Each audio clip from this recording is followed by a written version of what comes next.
And you are live. Awesome.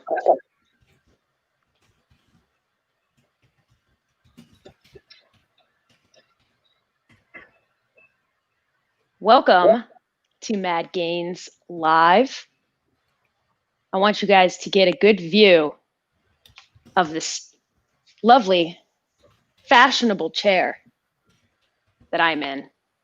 I was a little self-conscious coming on today because I was on a comfortable couch, which is right over there. I was enjoying myself last Friday, and I suddenly got made fun of, and there were couch comments popping up left and right. And we're talking about intense conversations and little couch comments everywhere. I think my friend Zeke's going to show it for us, so some of you who were not with us last Friday, which was a good topic, can see that they said my couch was a grandma couch. So I became so insecure, I switched over to this lovely chair in this lovely background, and just to silence the crowd. So happy Freight Friday, and welcome to MADGAINES Live. Today we are going to talk about what you are worth.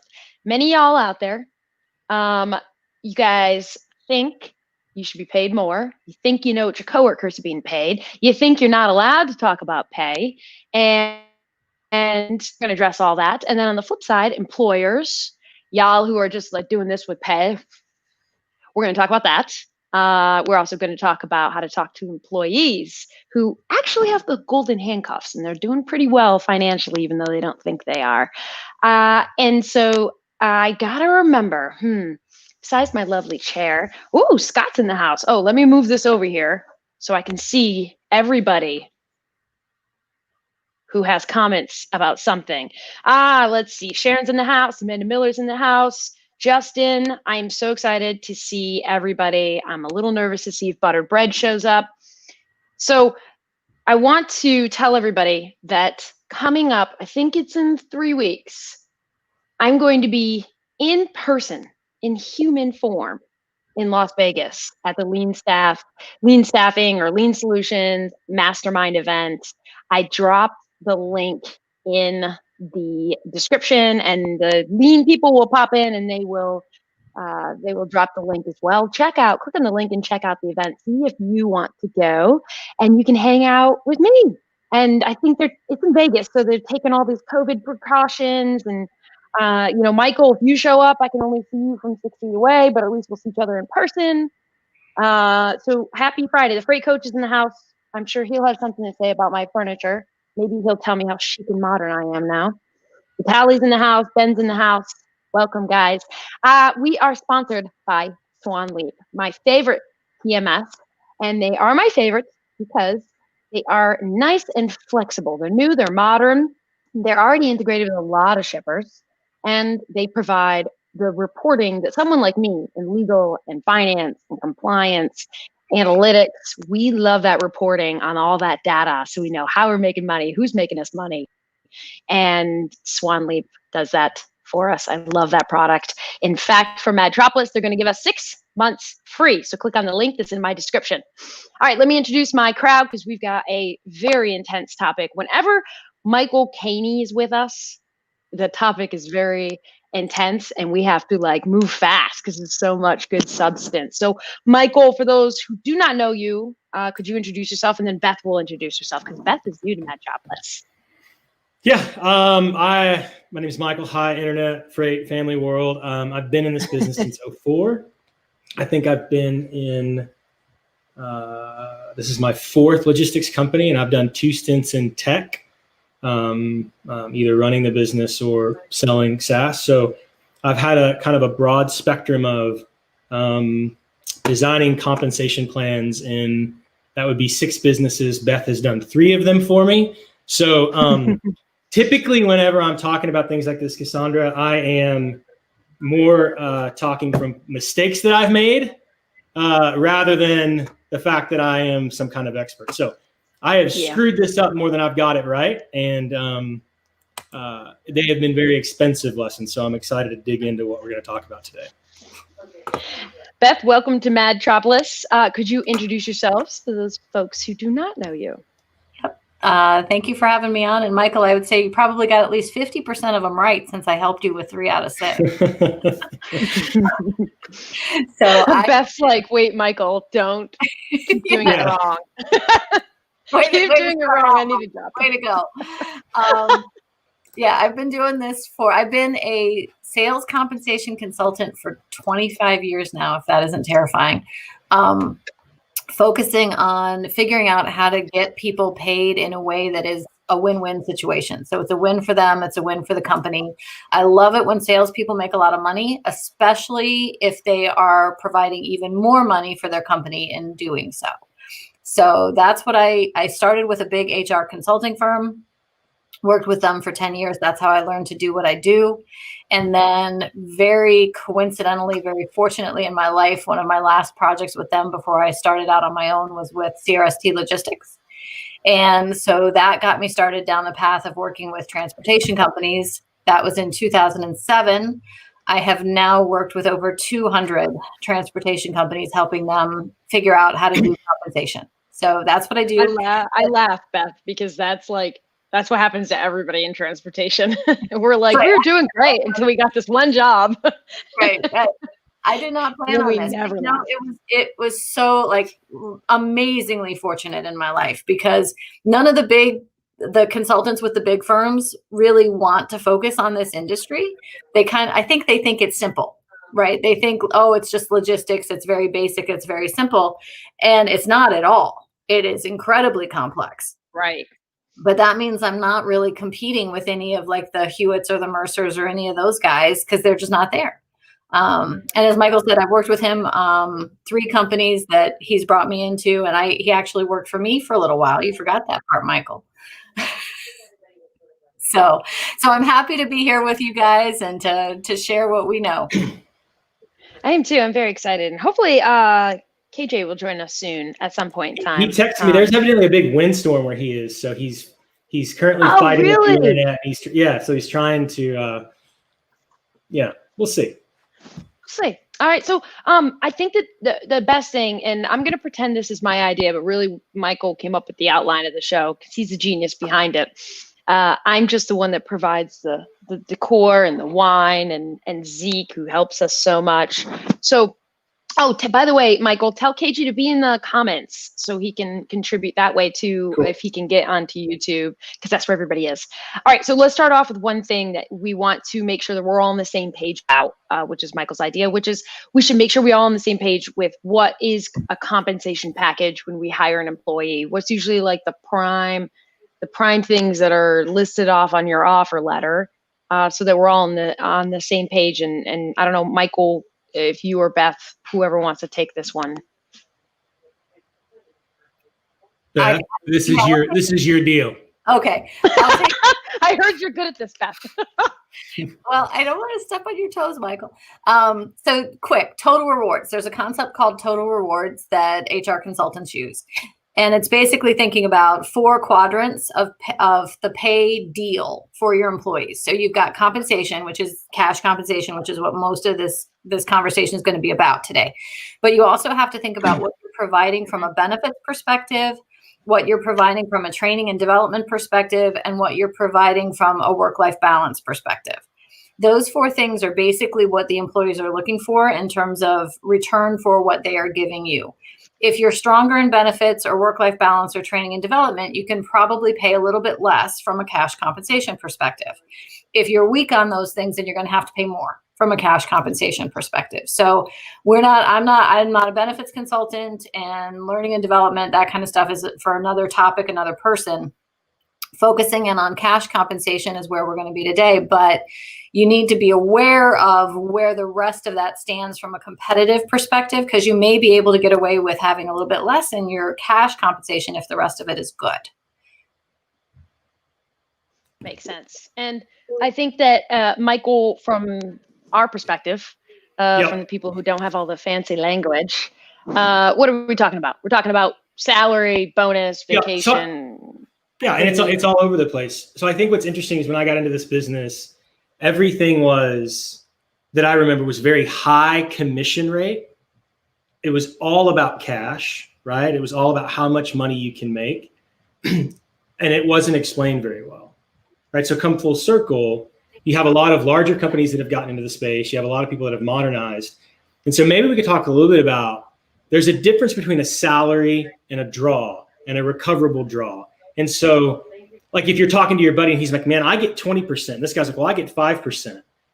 Those things are not created equal at all, right? And so I think it may be helpful to kind of get into a little bit of the basics, Beth, in terms of like, what's a bonus? What's commission? What's a salary? What's a draw? I mean, I have my own thoughts, but you've seen a couple of hundred of these. Mm-hmm. Like if you were to give like the 2-minute crash course on how people should be thinking about those things, or the questions that they should ask in terms of when we talk total target compensation and how that breaks up, like what are those questions? What are those things that people should look at? And to really understand what the differences are. And Cassandra, you can talk a little bit about FLSA and stuff like that, but I like to break it out into fixed versus variable. Okay, so you have fixed compensation and then you have variable compensation. So fixed can be delivered either in the form of a salary, which is typically phrased as something like $45,000 a year, $50,000 a year, something like that. Or it can be phrased as an hourly pay amount if you are in a job that requires that you be paid overtime. Right now, that's a whole can of worms that we could probably do a whole on FLSA and what jobs are required for overtime and what aren't. And I'm not the lawyer, so I'm not even going to touch that one with a 10-foot pole. But you've got fixed compensation and then you've got variable. Variable can be commissions, can be bonuses, can be bounties, anything that varies based on your performance. Okay. You can also have discretionary variable where that's like your, boss gives you a year-end bonus because, you did a good job and the company had a good year. And that's really not what I'm talking about. I mean, it is part of your compensation package, but I like to focus in on the things that are directly tied to your performance. So fixed versus variable. And then within the variable, as I said, most people talk about that as commissions. That's usually the wrong word, or it's an imprecise word. When I say the word commission, I mean percentage of revenue, percentage of gross margin. Okay. People oftentimes use the word commission to just generally mean any compensation that is paid to a salesperson, whether it's a goal-based incentive or a bounty or whatever. Yeah. It's a misuse of the word. And yeah, it's pretty broad. In California in particular, it can be a big problem because there are laws about how commissions have to be communicated and delivered and rules around when you have to pay them. If you're not actually paying somebody a commission. Thank God there is, by the way, because we've all had that one employer that's like, Cassandra, I'm going to pay you this. I'll give you a commission, 10%. And then you never ask 10% of what? How are you calculating? Can I get it in writing? Right. Can you change it mid-year? How are you calculating the gross rate? Like there's all these calculations. Nobody even talks about all that. I'm like, yeah, that's cool. Right. 10%. That sounds good. And in California, if it is a commission, it has to be in writing. So, and there's some other states that have laws around commissions as well in terms of when they are paid out. So you need to be aware what is a commission and what isn't a commission. Okay, so if somebody's paying you a goal-based incentive where you're just getting a fixed amount for hitting a goal, that's not a commission. Okay, so Michael brought up draws and what does that mean? I thought it was like this old school term where we used to hire agents. Remember, Michael, the agent model where you give them like a draw. You wouldn't believe how many people still use a draw. Oh, that's for real still. Okay. Okay, go ahead, Beth. I'm sorry. Yeah, no worries. So a draw, there's really 3 formulaic ways that you could calculate covering the cost of the employee, which is what all of this is about. Like management is trying to figure out a way to make sure that your cost of being an employee in the organization is covered before you start to earn a commission. So the first way to do it is a draw. And what they're going to do there is they're going to calculate your pay. They're going to say you've got a 10% commission rate. I'm just going to do easy maths so I don't screw it up. Let's say you've got a 10% commission rate and you do $30,000 a month in gross margin, then you're going to get $3,000. Okay. They will subtract whatever your draw is. So let's say you have a $2,500 draw. They're going to subtract that. You get $500. You've already been paid the $2,500. You got it in advance. Then at the end of the month, you get $500. Okay. That's a draw. You calculate the commission first, and then you subtract what was advanced. Seat cost is the second. Basically, it's an interest-free loan, right? Yeah. Yeah, the company's advancing you against your commission check. That's exactly what that is. Hey, KJ's back. It's KJ. Hello, everyone. I apologize. We had a little bit of a storm out here in Colorado, a windstorm. I'm even hardwired in for the show, so I apologize for being tardy. Oh no, welcome to the party. Introduce yourself to everybody who doesn't know. I'm excited. I hope it's too bad your hair's not all like wind blown and stuff. That would have been cool. Well, if I would have had the windows down, it would have been. So I apologize. My first time on Madtropolis and I'm late, so I apologize for that. KJ McMasters. We knew you'd come back to us. So yeah, I'm out here in Evergreen, Colorado. I run a contingency-based recruitment firm, and what I like to do is help companies grow and help people get great jobs. Where KJ, we're just KJ. Pardon? Where in Colorado? I'm in Evergreen, so it's a town up in the woods, about 6,900 feet in elevation, just above Red Rocks, the concert venue, 35 minutes outside of downtown Denver. My daughter's in Denver, so I was just worried about the windstorms. Yeah, last couple of days it's been rough. So yeah. Well, KJ, we're just getting into some of the basics of comp in terms of kind of how companies pay, what's a commission rate, what really isn't a commission rate. Beth and I were talking a lot about draws, how many people still use draws. Draw is really just a loan against really is a straight commission, 100% right? You got to pay that back. Some people, you'll have a deficit that you have to carry forward. Some people wipe out a deficit. That's crazy. This is all so not crazy to derail, but there was a couple of questions about. So somebody, Beth, you'll have to answer what a bounty is. Yeah. A man Jolly brought up something about raising the goal to be in line with budgets. Here's the interesting thing about draws. Covering the cost of an employee. Beth was about to get into seat costs, right? So oftentimes what will happen is somebody will say, as long as I can cover salary plus fringe, and they'll calculate that at anywhere from 1.3 to 2 times salary, right? So, they'll take your 40 grand and they'll say at 1.3 or 1.5 times past that, I'm going to pay you a commission past your seat cost. When you get into these situations like Chris brought up with I'm going to raise goals, when a company does that, they're always paying in a straight line like this. So for every single margin dollar that comes in, I'm paying the same dollar out, always and forever. No matter how many operations people I hire, no matter how many claims I pay, no matter how much technology improvement that I make. So what happens is, traditionally, companies have paid these big commission rates or had low seat costs to get people in the door. They call KJ and they go, hey, KJ, get me 10 people. I pay better than anybody in the business. And then costs go up, and then employers have to go, wait a minute. I'm not making any money. And margin compression has happened. And so now how do I go get this? Now how do I go get this back? And so they do one of two things. They tax the hell out of you, right? So there's people on the show that have gotten overhead charges or taxes, or they put in an extra if you want op support, and so you get taxes. Or they call Beth and they go, I need help. Can you help me? So getting off of all the mechanics, I think it would be really interesting to hear from Beth on terms of how comp plans start, how she's seen them evolve. And KJ, I think it'd be really interesting to hear from you in terms of when you get a call from an employer or an employee, how does compensation play into that, and what are some of the pitfalls that you've seen with that? If that's okay to go there. Sure. Beth, you want to start? Yeah, sure. So, really comp plans go from one of two extremes. Either, like if you're thinking about a startup company, they're either going to start with 100% commission, right? 100% variable plan, or they're going to start with 100% salary. It depends on how much financial backing they have to be able to pull that off. Neither approach is great long-term, right? So they're going to eventually evolve into the middle to try to get a better balance of things. Unfortunately, things get a little bit more complex in that messy middle, but it's actually the right place for companies to be. Yeah. For me, even some startups, if you're talking about like a brokerage startup, maybe they do start out with 100% commission.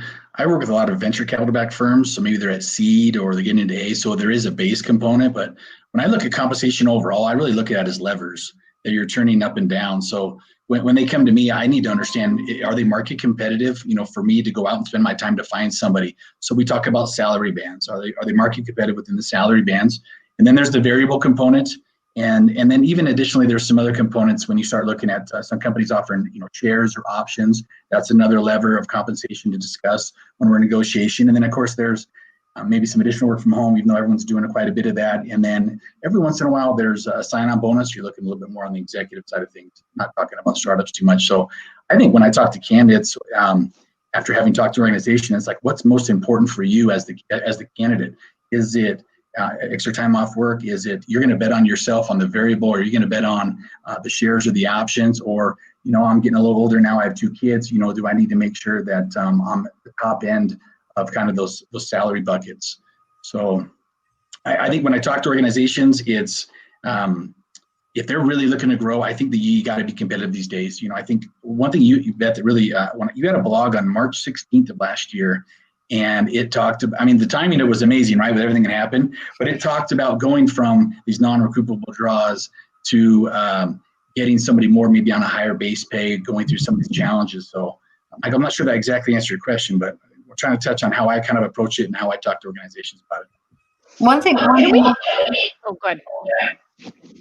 Michael started out with saying, is it 5% or 20%? And I think that's a really good thing. If you're in the market for a job in this area, you have to be very careful about what the company is telling you, because they can tell you a very high commission percentage. But until you find out if there's a salary that goes with that, or is it a draw, and is it a non-recoverable draw, in which case they're not going to take it back, or is it a recoverable draw, which if you're in a negative, that negative can continue to build, right? So you have to be very careful about that. You also have to understand the taxes, right? You have to understand, are they taking things out of that rate? So they could tell you 25, 30% commission rate, but at the end of the day, it actually isn't going to be that much. So it's just like with drivers, right? Everybody knows the stories of like the trucks that'll say 50 cents a mile. Well, how many miles do you actually get if you're a truck driver, right? You have to make sure it's not just the rate per mile, it's how many miles. It's the same kind of thing with this kind of a plan as well. You've got to really understand the whole package to know for sure what you're getting, which is why I always talk about, and KJ, it sounds like you do too, target total comp, right? What's the market value of the job? Target total comp. I don't care how it gets delivered. At the end of the day, how much is being paid for 100% performance? Good point. Okay. Can we pause for a moment and make sure that we address how, because there are a bunch of questions. I know you probably saw, Michael, especially from Buttered Bread, who I'm kind of mad at right now. In fact, I think there was a comment that I'm in Grandpa's chair, that I've moved from Grandma's couch to Grandpa's chair. I thought this chair was trendy. No, the grandpa chair would be brown, would have like Cheez-It. So true. You remember that show Frasier, where his dad had that chair? If that's your grandpa chair, you have a very chic grandpa. A very chic grandpa. But Buttered Bread brought up, could you just quickly address what's the normal compensation for non-sales positions, which would be positions like myself? And I've only ever seen Beth and Michael and KJ is I usually get offered, any company I've worked for, it's a salary, they give me a bonus, and they give me shares, and I'm trying to think if there's anything else, vacation. So that's it. It's not very exciting. Here's what I'll answer in the logistics business in terms of gross margin, right? So we really have probably 2 or 3 audiences, right? Shippers, maybe some managed trans folks, brokerage, and then KJ will talk later about this kind of blur between tech and freight tech. That's going to be a good one. In terms of total cost of compensation in a brokerage, okay? Don't care who you are. You want to take the gross margin and you want to optimize paying your staff between 25 and 40% of that, depending on whether you're growing or shrinking.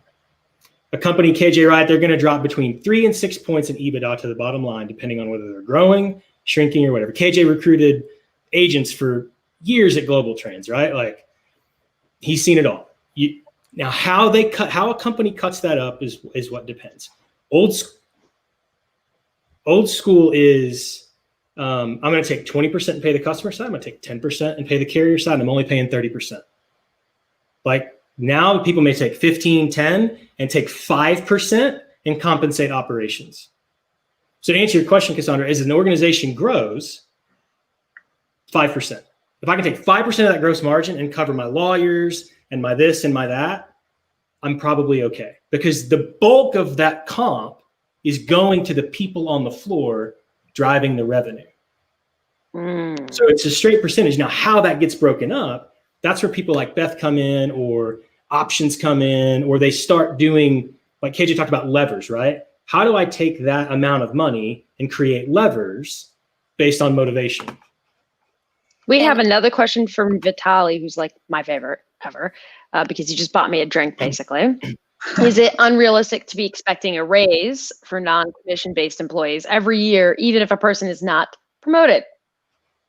Sorry, his question's off topic, but he gets the priority since he bought me a drink.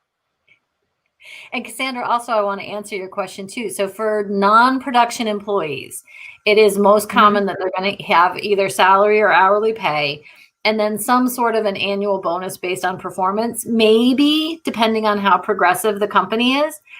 But what's interesting about transportation is I didn't imagine that I would ever do this, but I have figured out ways to create incentive compensation for roles like marketing and HR and IT and maintenance and safety and anybody you can think of, because this industry is so sensitive to economic swings that management is really looking for ways to have more pay be performance-based rather than be fixed, right? Because everybody knows it's really hard to take a salary down, right? I'm sure it did happen with people this year with COVID, just because of, crises and whatever. It's one of the situations where we would reasonably start to talk about, do we have across the board salary cuts? But for the most part, I always tell owners, like they will sometimes come to me and say, okay, I think we're paying too much money. We want to cut people's salary. And I'll say, hire somebody else to do this work, because I'm not going to do it. Because I've done it like twice, and it's like I get sick of people crying when I'm trying to roll out a good compensation plan for them. And I will usually make it so that it is actually, they will make more money, like it's fair and everything. But once you tell somebody their salary is being cut, they stop listening, right? So it's like, you've got to be really careful when you are putting a salary out there that it's going to be something from a management perspective that they can continue to sustain. So to that question about should you be expecting a raise every year? Yes and no, right? So I think typically it's been about like 2 to 3%. I mean, it's not going to be a whole lot in the first place, but I think if you're doing an outstanding job and you can show to your management the value that you are adding to the company, I think it is perfectly reasonable to go and ask them to have an increase in your base wage on a fairly regular basis. It doesn't have to be on your anniversary, right? Maybe you just did something phenomenal and you can go ask then. Now, you will probably bump into leaders who say, particularly if you're in sales, if you want to make more money, go sell more. I will tell leaders that is actually a bad approach to compensation. That you want to have both. That people should be able to get a salary increase and they should be able to have an increase in their variable pay as well. Leaders don't always listen to me. Let me just say that. They don't always listen, right, Michael? I think anytime, you're taking money back. Oh, go ahead. Oh, I was saying, I think anytime you're taking money back from employees, it's a tough conversation. I sold computers for IBM, and I think every 4 or 5 months there was a new comp plan, and I had to sell more to make less. It just didn't make any sense. So I think it's a tough conversation you probably have to have, Beth. I hate it. I tell them don't even go there. Don't try. Just don't try. Yeah. Most of the times when I've been involved with cleaning up like pay and HR issues has been because it's mostly in the startup world, and the company grows and grows and grows. And nobody's really paying attention to who's paying what and why. Because out there, you guys might know this, but I will take over teams, or I'll lead them, and I will review who their employees are and how much they're being paid in our budget. And I'll sit there and I'll look at the pay and I'll be like, why the hell is this person paid so much? And they'll be like, oh, they've been around for a while. But what I immediately say is, well, isn't there one of those tools that we can use, those HR tools where we can research people's positions and they give you like this whole scientific analysis and they tell you the middle range of the pay, and it's like this whole analysis, right? There's like a scientific approach to all this versus us just sitting here saying, yeah, yeah, 30,000 sounds good. Yeah, 10% sounds good. Yep. Yeah, sounds great. And then you get a problem. Well, Michael says, well, you're paying people too much because there's no Or not signage enough, or not enough. You know, one of the problems in our business is or not enough with massive disparities, and this was really a big problem in some hyper growth companies that either had big draws or the kind of the big pods. You would end up with operations people making 40 grand and some guy with his feet up playing golf making 200 grand because he had a big book, right? KJ, you've seen it, right? And oh my God, you might just light up the comment saying that because I know. Yeah, and so, but I think so. KJ brought up something. I want to point out two things I think Beth and KJ should talk about. You both talked about salary bands. There was also some banter on your LinkedIn, Cassandra, about you posted something about should everybody know what everybody makes. One of the things that I learned from Beth a long time ago that has fundamentally helped me in every single role is to have bands and be very transparent, not about what people make, but about how you pay and get promoted. So when I bring people in or I roll out a plan, like I just train them on this is how we pay. We think about roles. We think about here's how you get promoted. Here's what you have to do to get promoted. And here's what the company needs, right? Here's what you need to grow. And here's how we think about that. And so I think there's a couple things. If you're looking for a job, you should ask that question. Hey, how do you think about when is your review cycle and how do you think about promotions and salary bands? If you ask that and HR looks at you like you're nuts, you should probably call KJ and ask him to find you a different job. Yeah. Like that's a very basic, like, agree more. How do you just tell me how you think about those things. Right now, if you're in sales, they're going to tell you like, well, here's your commission plan. But if you're like supporting, if you're in operations or marketing, like, hey, what's your review cycle? How do you think about those things? What, do you use salary bands? What are those things? So I think it'd be really interesting to hear from you two on what do responsible companies do in terms of setting those bands and those parameters and then communicating that to employees? Such a great question.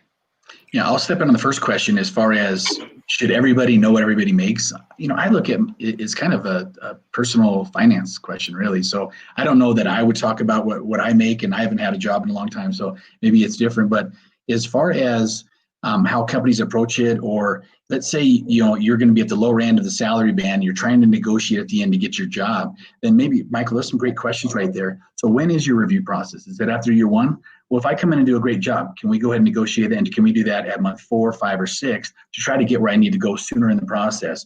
Because I think what you're looking at is opportunity. Is this opportunity better than what I have?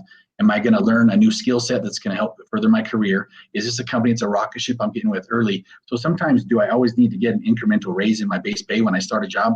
I don't think so. I'm a type of person that likes to bet on myself, on the variable, or on the other pieces, the other levers. I think I need to be able to cover my nut with my base, or pretty close to. But maybe Beth, you could talk about what happens kind of after somebody gets hired and how they can go ahead and try to increase that. Yep. My guidance companies that I work with is always to be transparent, right? Tell people how they can advance. Tell them what their salary bands are. Tell them where they are within the range. They don't need to know exactly how much another person's making, but they can have an idea, right? If they're in the same job grade, same job. It's a range. And so they know, you're not going to be that far off. So to any of you out there that are managers, you do have to be really careful if you've got people that are in the same position fundamentally with doing the same tasks, and you have really disparate levels of pay. So I went into a company one time that had a woman in this position who had been in the job for 20 years and doing like basic carrier sales, making $45,000. And they had just hired somebody straight out of college, white male, and brought him in with a $75,000 package. And it's like, you can't do that, right? It's like, that's begging for a lawsuit right there. If she ever found out that was happening, that would be a big problem. So you need to, which is why just be fair about how you do it and be transparent. And then you don't have anything to worry about if they do talk. Yep. Yeah. And it's true. Like I have I love that Michael used the bands and the range, because that's how I've always operated. And when I've had a team, I've told them, this is where you fall in the range, and here's here's what I need to see from you performance-wise for us to continue to move along. But let's talk. Can I throw one more thing in, Michael, that's going to really light people up, which is, can we add title to this discussion too? And I know it really makes things messy, but sometimes people want the title more than the money. Yeah. Do you know how many vice presidents I know that are the vice president of nothing? Those are cheap. Like, seriously, KJ, our business has become like the bank. Right. You go to the bank and like everybody's a vice president. And What are you there the are vice president of? there are true CROs out there, but just because you're head of sales does not make you a CRO. So, I think that they're throwing around their titles are cheap. So I don't know if Ryan, if you're on the call, but you know how I love talking about titles. So that's all I'm going to say about that. I don't like it. Can I say one thing? I don't like it when people say titles aren't important. They shouldn't matter. Because when you're in the workplace, they do freaking matter. Because it all depends. Most of the time, it depends on the company and how you're treated based on that title. But it also depends on when you go to switch jobs. Because KJ will tell us, like, often the candidates may be like, well, I was a vice president over here, and now I got to go be a manager. Yeah. Well, sometimes from a sales perspective as well, as you're approaching clients, what is your, if you're a SDR, an AE, enterprise sales executive. So some of that does matter. You're right. Well, go ahead, Beth. What I think matters more than the title. I mean, yes, people get like all, crazy about what the title is. I think what actually matters more is that they have a career path. And ooh, good point. And that they know what they have to do to get to the next level. So I used to help my husband run a karate business. And so a lot of what I do is psychology based as well as numbers based. And we created belts for the little kids, belt systems for the little kids. And it wouldn't have mattered, right? It could have been the purple belt with green stripes, then became the pink belt with purple polka dots. As long as they knew what they had to do to get to the pink belt with purple polka dots, they would have done that. Right? It didn't matter what it was. It was just that was the next level up. You have to do the same thing with your employees. Give them a way that they can level up, right? And so as an employee coming into an organization, you want to go to an organization that has a system where you can level up, right? Regardless of what the title is. Just you need to be constantly advancing your skill set and your abilities so that you can be more valuable to that employer or to your next employer. So I think you're right. No, not I think. You're right, Beth. And there's a lot of people in the comments saying titles do matter and all these things.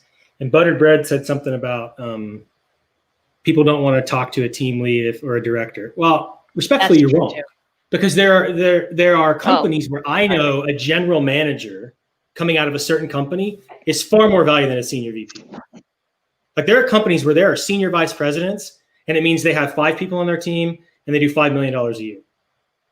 That's all it means. Michael, that might be because you're more savvy than a normal person. But that's the thing that people have to think about. But as an employer, you have to think about those things. When you're providing a career path, are you really providing them a career path? So if I read someone's resume and they were a vice president of something, I'm going to want to understand, did they manage a P&L? Like if you're a vice president, you should have basic P&L understanding. If you don't, then you weren't really a vice president. You were a big producer with a title. That's fine, but those are different things. Vice president doesn't translate everywhere. And so it's really important that like, if you're giving someone a career path, you're also giving them the tools they need to go somewhere else, because every employee is a future ex-employee. That's just a fact. But every employee is a future ex-employee. So if you want to be a good employee, I want to throw one more thing into the mix. For some reason, I think my internet's being a piece of shit again. I'm not the only one. But I can hear you. Oh, that's good. You can hear me. Yay. Hey, keep going, Michael, because I'm just going to sit here and drink my wine in my grandpa's chair. I'm going on about whether titles matter or not. So I'm interested. So they absolutely matter. I just think like I've had businesses where I'm like, there's no VPs until we get to a certain revenue level. Yes. And then if we get here, now you can be the VP of this, but if the company's a $10 million company and you're the vice president of a $10 million company, it's like, whoa. I mean, I know general managers of $100 million company. So I think that's the thing is it's not all equal. It's not all equal everywhere. And what's going to happen is you're going to call KJ and you're going to go, but I was a this And he's going to go, yeah, but you didn't really do the things that go with that for this business over. So, I mean, KJ, I don't know if you want to unpack that a little bit, but. Yeah, I mean, you're right. I mean, if just because somebody's a vice president before doesn't mean they're going to be a vice president again. I do think that they do matter from the aspect of sometimes when you're leveling up, like Beth talked about, you now have moved up and become a director, then you're going to be looking at maybe director, senior director, and vice presidents and some of your next roles. So there is a kind of a linear way of moving up and having that. So I do think they matter. I think that I'm still debating that they're pretty cheap if that's what you need to get somebody to sign up with the organization, because that's what I'm in the business of. I'm in the business of getting people to start with a new organization. And so, we need to navigate that. And if we need to adjust the title to get them in there up, then, let's make that happen. I want to bring. Well, I was going to say, Beth, you might have a little bit different opinion on that just because having consistency in the organization. But, I guess it depends whether or not I'm working with Werner or if I'm working with Baton, kind of where they're at when developing how people grow within the organizations. I do try to help companies get more consistent with it just so that they can be clear, like the lovely specialist, coordinator, analyst titles, right? That it's like, just figure out a sequence for those damn things and then stick with that. And then whether a director or VP, there are some companies where a VP is above director and some where it's the opposite, right? So I just try to get my companies to be consistent, at least internally consistent. Yeah. But I want to mention what will bring everyone to the core of the problem. Okay. The very, very core of the problem, besides there's no science behind the salary, which is if you have an issue right now with your manager with title or pay, sit down with your manager and review your job description and review your job description and revise the job description. If your company has so that a job it's accurate. Oh, it's so true. A lot of them don't, Cassandra. Job descriptions are so essential. I've walked into companies and I have led major teams where I have sat down and said, "Where's your job description?" And they're like, "Well, I don't know. I have no idea." No, you need to have a job description. That is the essence. That's the foundation of you being paid right, you being valued right. You going to KJ and saying, "I think I want to be this at another company. Please help me." Yeah, we don't move forward unless they provide one. That doesn't mean they're not good. That doesn't mean we don't help them craft a better one. We might not post them, but you need to have one. Unbelievable. So you guys, we are etching up to 15 minutes left. Is my internet still working? Can you still hear me? Yep, I can hear you. Okay. Okay, we need to talk about one of the most important things, which is you're sitting, and Michael, can you help me lead this discussion, which is you're sitting, there's two scenarios. One of them you brought up, one of them I brought up. One of them is you're sitting in your seat and you're like, I'm working my ass off every day, and I'm pretty sure these assholes around me are being paid more than me. And you're fuming, and you want to know how, you don't know what your value is. So that's the first question. How do I know what my value is? And then second, how do I talk to my leader about it? Then we have a whole nother set of scenario we need to accomplish, which is you think you're worth this, but you're really worth that. And how do you manage that? Yeah. So I think there's people like, you're talking about title. It's funny how passionate people get about titles. And I think I think that comes down to, I mean, people in the comments are really passionate. Michael, can I tell you one more thing? For a female, we have to fight for our titles. I know that everyone wants to roll their eyes because there's very few females in this industry, but we don't get the same titles that men get, and we have to fucking fight for those titles. I just need you to know that. I totally agree. There was I was having this conversation. The first company I ever worked at, there was a person, her title was HR and operations manager. And she's the most legit COO I've ever worked with. Everything. She was, I mean, of everybody I've ever worked with, $150 million company, she ran the whole thing. I mean, legit should have been called the COO and should have had stock, and she got screwed. So I totally agree. I see that every day. I think where I am with titles, our words matter. And so call people, like give them the dignification of what they are really doing and what they're really worth, but don't tell them what that means. Yeah, but don't over title people because you have a retention or culture problem. I think that's the broader point. And so in terms of worth, I just think it's really important in understanding, like, how does your company derive value? right? So if you're an AE or salesperson in a startup, whether that's a brokerage startup or a freight tech startup, they're okay with paying certain things because they're thinking about evaluation, not about profitability, right? KJ, it's a different. I got to run my revenue at a certain rate, and then I'll let the next guy deal with it and worry about it. If you're in a for-profit company, they may think about like each role, right? Whatever I do, what is it that I add, and how do I increase the value of the company? And so I think where we get mixed up is when we make assumptions because we have a big book or because we do certain things that it automatically equals value. That's different for every company. You got to ask. You have to have those conversations and ask those questions. Like, what do people really value? Sorry, Cassandra. I knew I was going to do that. My computer was going to fall. I got to plug in. You're the only one that's perfect today. Yeah, I know. That's really hard. So KJ, what would you say in terms of people call you and they say, I'm underpaid, or people call you and they think they're worth a lot more based on where they are, and you either have to back that down or you have to go, yeah, man, you are way underpaid. Let me find you something. Like, how do you tackle those things? How do you work through that with a candidate when they have that conversation? Sometimes they are underpaid, and I don't know. I think Cassandra had a great. You need to talk to your manager. You got to talk through things. Beth had some great things about what's the career path, but I think if you truly are underpaid and there's nothing there for you, then let's get you a better job. Let's find out what you're good at. Let's find out what organizations you're interested in. Let's make sure your resume looks good, which is kind of tertiary really these days. It's really about how you present yourself, and it's really your LinkedIn profile is kind of SEO for finding yourself. So I think that call me, I'll help you. Yeah, and I think that it's really important to make sure you reach out to somebody like KJ who can tell you what your value is, because he doesn't.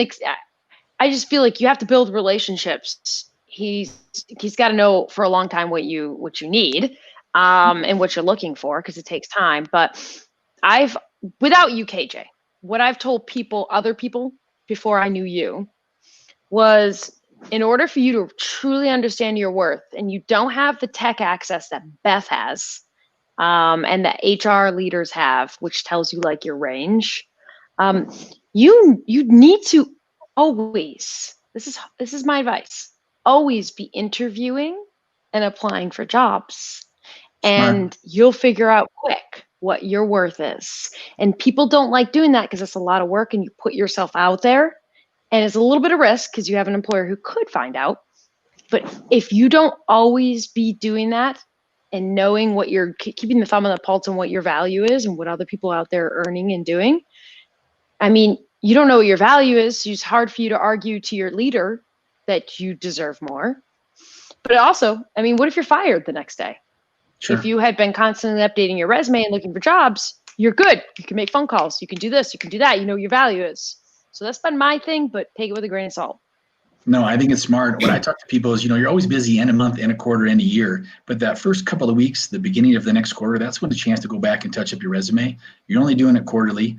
Companies like mine reach out to you, take our call. If we have something for you, we're going to present it to you. The idea, though, is if you start building a relationship with some recruiters, what will happen is if we understand where you're at from a compensation structure, where you're looking to go, if you're looking to kind of cross the chasm from freight to maybe freight tech, it's better to have that relationship being built. And so when that opportunity does arise, I'm going to reach out to you. I think the other thing too is, Cassandra, what you're saying is don't make assumptions, right? Interview, find out. And then I think, as you're growing in your career too, like know your space. Like I'm not like the Fortune 500 big public, 500 location. That's not my space. It's not what I enjoy. It's not what I'm good at. It's not what I do. And so, KJ and I have talked about this a lot, is because he's worked with me through a couple of searches. Like, just know what you're really good at and be okay with like your space. If any salespeople follow Scott Leese on LinkedIn, he's really good at talking about like, know your space. He talks about like, he's the 0 to 10 million in ARR space. And so don't be careful comparing yourself to people that aren't in your space, I think is what I would say. Like, that is an excellent. Not everything is equal. So just know what you're really good at and be comfortable focusing on those things, and you'll overproduce and you'll earn really well as long as you're not trying to be somebody else.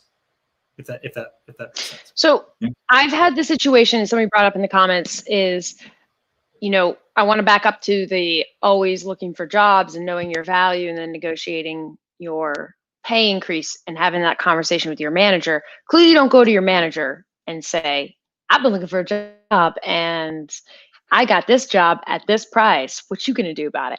I've never done that in my career. I don't think that ever plays out well. What I want you guys to go out and do and make sure you understand and have knowledge why I say that and give that advice is because I think it gives you confidence to turn to your leader and say, I just feel like I'm doing a great job and I want to know how to get this much money in pay. What do you need from me? What do you need for me to do? What does that mean? And let's sketch out a path. Challenge your leader. And if your leader can't come back to you with a path, you got to go to KJ. Well, you're approaching Michael said it earlier. Yeah, exactly. I mean, Michael, have you ever gone with a job and said, hey, I got this job. They're paying me way more money.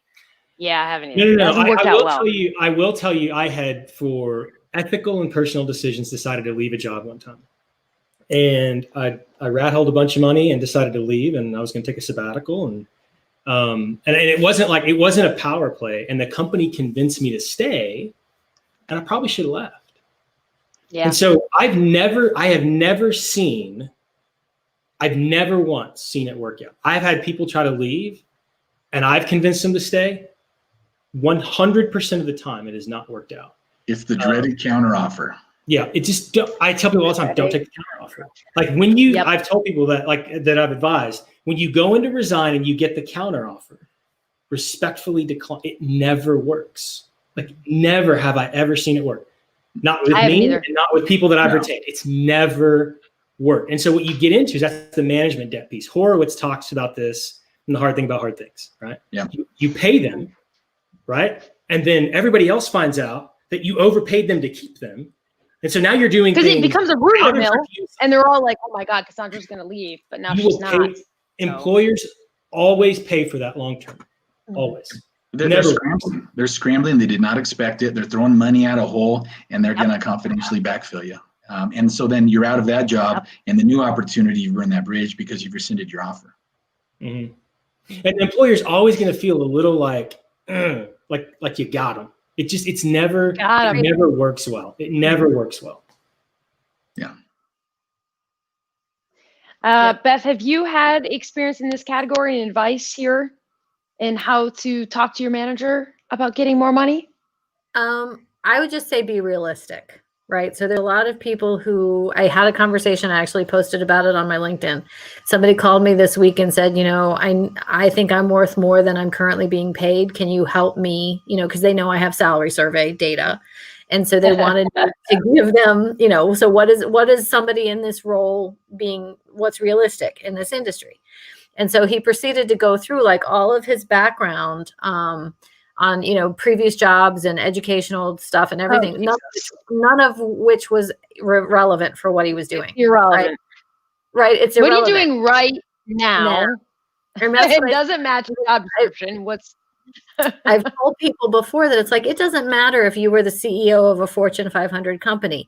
If you walk into McDonald's and are going to be flipping burgers, you're going to be paid the going rate for flipping burgers, right? It doesn't matter what you did before or what you think your worth is, right? Somebody posted it in the comments and they were exactly right. Your worth is only what the going rate of the job that you are currently doing is. So you've got to be really realistic about that and make sure that you are on strong footing in terms of the value that you are truly bringing to the company. Good point. Does anybody have any advice about that employee who's making a lot? They're your top paid employee probably, and they come to you and want more money. Income jail. KJ asked me about this. Did you say income jail? Income jail. Yeah. The people that make a lot of money, and if they did call Beth, she would say, don't leave that job. Nobody else is going to pay you that. I call it the golden handcuffs. Yeah. And I've been in this situation before. Golden handcuffs are typically when you have options. Like if you leave, you lose your options. But in our business, there are runaway incentive plans where you're making so much money and you hate your job and KJ can't put you anywhere. because you make too much money. Because they don't give away $200,000 jobs, right? And so what happens is employers end up with people that hate them, and they only work there because they make so much money on their book. And they're calling KJ and going, but I do this. And he's like, yeah, but. Yeah. You want to start your book over? Yeah. It's either that. God, that's horrible. Or like Amanda Miller brought up, which is perfect, which is, I'm sorry, but you signed a non-compete. So you got no other options. They close that loop pretty quick on you. Even the non-solicited. So, what they've done is they've gotten into the brokerage early, or their business early, or it's been a war of attrition to be able to get there and sit on that huge book. And now what are you going to do? You're going to post up if you're making $250. Could I have an opinion in literally 2 minutes? You guys, there's this constant, there's so much we haven't talked about. I think we need to do a part 2, Michael. But is there a, what do you guys think about giving an employee stock? I feel like all my friends are like, I'm going to switch this job and I'll take less pay for more stock. And it doesn't really pan out. I'll go 15 seconds and then I'll defer to KJ. If you are, what I would say earlier in your career, optimize for cash. Optimize for cash early. Okay. Optimize for cash and save it. All right. There was a point where I was in income jail, knew I was in income jail. I was 29 years old and said, this company's going to own me if I don't leave, and I'm not going to be owned. So I saved a bunch of money and I left. And I wouldn't be where I am today had I not made that decision. But I optimized for cash early and I saved for it. Right. And we were talking before the call. This is a really interesting thing for me. Legit, KJ placed me in my first executive role I was ever in, a true executive role. And had I not made that decision early, I never would have been in the situation to get options and have creative conversations. So optimize for cash early, and also understand, I think most options are bullshit. Lottery tickets, 10 years do not match vesting schedules. Nope. And if they're dangling options, you want to ask about how many shares are outstanding, who's on the cap table, what class are my shares, all of those things. Yep. Like most options are bullshit. I'm done. Yep. When you're building up your cash like that, Michael, I think that's when you need to do your research to see what these options mean while you're getting ready to kind of cross over from maybe a traditional organization to a VC-backed firm. And then, where are they at in their life cycle? Seed, A, B, C, what does that mean? You need to educate yourself. And then you need to go to some of the reputable organizations that have been backed by some of the prominent VCs. So I think that sometimes, I'm a little more maybe of a riverboat gambler where I would bet on the options. I would bet on the variable and take no base or small base. That's just the type of guy that I am. Everyone's in a different situation. So you have to be in that place, right? You have to be in a place where you've optimized for cash. You've been smart. You've lived below your means. And then, you want to look at, if you're in the freight world, you want to look at an 8 VC or something that Ben Gordon is behind. Something because they're going to have a compensation committee. And they're going to do things in a certain way where they're managing that. Yeah. ABC is fantastic. I think even before that, the companies that really kind of see who's going to be the next, startups in our space is maybe Schematic Ventures, Julian over there. And then also you got Ty Finley at Iron Spring. Ty's a great guy. Yeah, he's fantastic. So those are the guys that really know, like at the seed level, who are they before they even maybe get to an 8 VC at seed level. So I think, following those 3 organizations and those 3 guys is really kind of help you understand a little bit more about. You and I talked about this too. Sometimes the options won't pay off, but if you do a great job in the right portfolio company with the right people, you'll get it on the next one.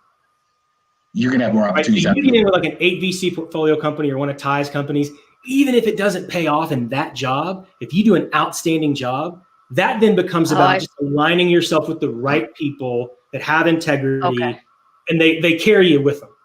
You're in the tribe. Yeah, you're in the tribe now. My only advice I feel like there's so much. Beth, go ahead. I'm sorry. Always have a backup plan, right? Don't rely I think too. Rely on any employer ever, right?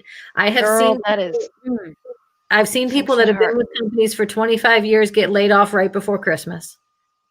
Yeah. So don't rely on your employer. I agree so much. And always be ready. Be ready for them to fire you. I'm sorry, that's lawyer advice too, because I'm always thinking of the worst. I want to make sure that I address one thing, because I think, Michael, it's up to you. But I think maybe we should bring this group back. I think this is like, I feel like we have so much expertise here. We didn't even touch the surface of this I topic. got 15 minutes left. I didn't get it all in, so. And I also think we didn't talk about like, hey, with Beth, take a step back and here's how you need to organize how you do compensation. So we have more topics that we can get into, and those who have fucking buttered bread. I see that. I see you. Who is buttered bread sitting kids to Cornell on them? I'm gonna kick his ass. Okay, I'm sorry. Squirrel for a moment. Whoever that is, I will find out who you are, and I will literally kick your ass. I hope you're in Vegas at Lean's event. I have a great knuckle sandwich. I'm from New York. One thing I want to make sure I leave everybody with, which is sad because I'm leaving the nugget at the end when everybody's bailing, but you can talk about your salary and your benefits with your coworkers. Zeke, can you throw up that thing? I asked our Madtropolis's employment attorney, because as you all know, I'm a trucking attorney. I do logistics and all that jazz, and employment is not really my thing. I hate it. But if Zeke can find the image, we can show that I asked Brian Redden, who's our favorite employment attorney at Madtropolis. You guys call him if you need anything with employment reasons, non-competes, all that jazz. I asked him, I said, hey, are we allowed, I knew the answer. Are we allowed to talk about our salaries? Because you know how you have those employers who tell you can't talk about your salaries, you can't share it with your coworkers, you're not allowed to. That is against the law. You are allowed to talk about your salary and your compensation with your coworkers. You're allowed to announce it. You're allowed to do anything you want with it. So that's against the law. And I will share Brian's quote with you guys. And if you have any other questions, you can reach out. Oh, there it is. That is not enforceable directive under the National Labor Relations Act. So no, because I asked them, are they allowed to tell us? We're not allowed to share our salary with our coworkers. So you're allowed to share it as much as you want to, you guys. And Colorado has just moved to allow and to force employers to have more transparency with pay, which is very good. We want transparency with pay, especially the ranges. So if you're wondering how much you should get paid, give it like a couple months for that law to sink in, and then go look for jobs in Colorado. You can see the range pay, and then you'll know this is a good gauge. Maybe I should go to KJ and show them. So my wonderful, wonderful guests, thank you so much. Let's do this again because you guys are all amazing. And I think Beth companies can call you when they need help setting up their compensation the right way, so that they're not what Michael described, messing up 2 years down the road, and they're like, oh my God, I've underpaid this group and I've overpaid this group. So good. Thank you very much. Happy Friday and enjoy your weekend. Yay. Thank you. Bye-bye, everybody.